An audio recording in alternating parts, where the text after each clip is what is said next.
almost started crying. I'm a father. Imagine putting your own son in the grave. Well, it started with a call from his football coach who was not at the track meet and said, I think Austin has been stabbed. And I said, where at? And he said, Kukendall Stadium. I said, I'm on my way.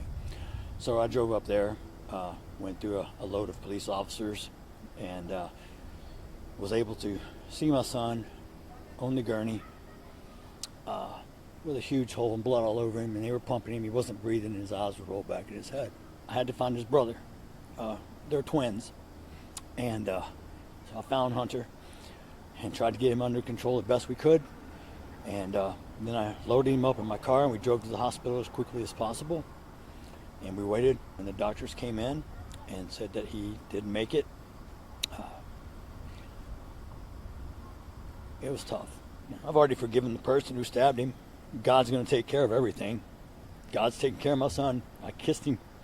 When I kissed him goodbye, this was the last time, I told him it's not goodbye, it's see you later. And his brother was holding him, trying to hold the blood in, and he passed. My son watched his brother die in his arms. I need a break. It's sad, man, because I couldn't imagine losing my son. Not like that.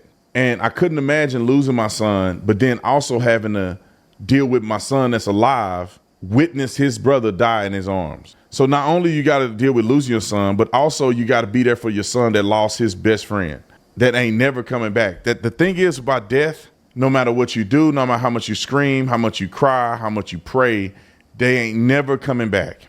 Your whole life is going to forever be without that person. It ain't never coming back. You can never get them. Their soul is gone. You ain't never coming back.